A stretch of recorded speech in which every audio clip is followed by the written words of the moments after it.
ద్వితీయోపదేశకాండము 18వ అధ్యాయము. యాజకులైన లేవీయులకు అనగా లేవీ గోత్రీయులకందరికీ ఇశ్రాయేలీయులతో పాలైనను స్వాస్థ్యమైనను ఉండదు. వారు యెహోవా హోమద్రవ్యములను తిందురు, అది వారి హక్కు. వారి సహోదరులతో వారికి స్వాస్థ్యము కలుగదు. యెహోవా వారితో చెప్పినట్లు ఆయనే వారికి స్వాస్థ్యము.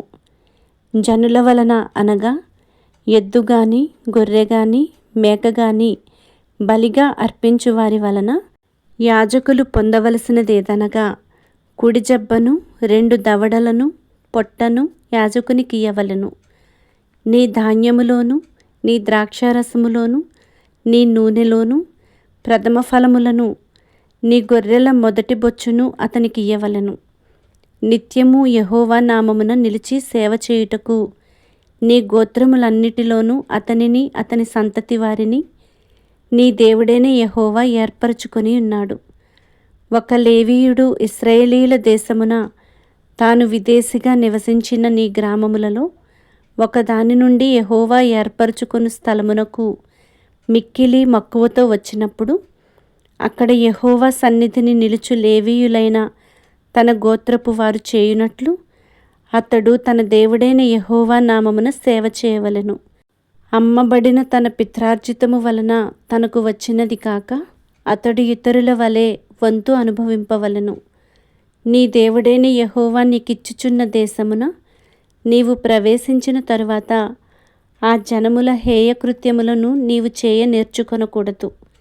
తన కుమారునైనను తన కుమార్తెనైనను అగ్నిగుండము దాటించువానినైనను శకునము చెప్పు సోదెగానినైనను మేఘ శకునములను గాని సర్పశకునములను గాని చెప్పువానినైనను చిల్లంగివానినైనను మాంత్రికునినైనను ఇంద్రజాలకునినైనను కర్ణ పిశాచి నడుగువానినైనను దయ్యముల యొద్ద విచారణ చేయువానినైనను మీ మధ్య ఉండనీయకూడదు.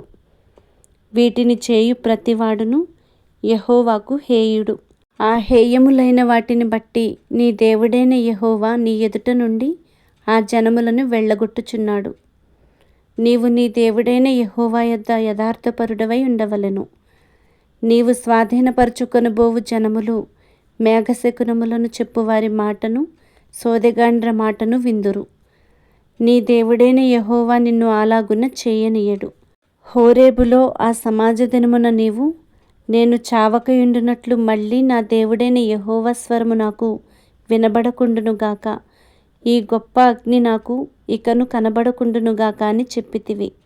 ఆ సమయమున నీ దేవుడైన యెహోవాను నీవు అడిగిన వాటన్నిటి చొప్పున నీ దేవుడైన యెహోవా నీ మధ్యను నా వంటి ప్రవక్తను నీ సహోదరులలో నీ కొరకు పుట్టించును.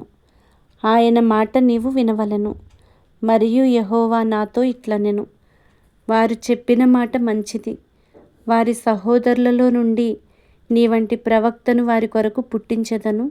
అతని నోట నా మాటలు నుంచుదును. నేను అతనికి ఆజ్ఞాపించినది యావత్తును అతడు వారితో చెప్పును.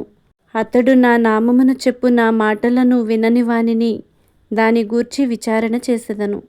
అంతేకాదు ఏ ప్రవక్తయు అహంకారము పూని నేను చెప్పుమని తనకు ఆజ్ఞాపించని మాటను నా నామమున చెప్పునో ఇతర దేవతల నామమున చెప్పునో ఆ ప్రవక్తయును చావవలెను.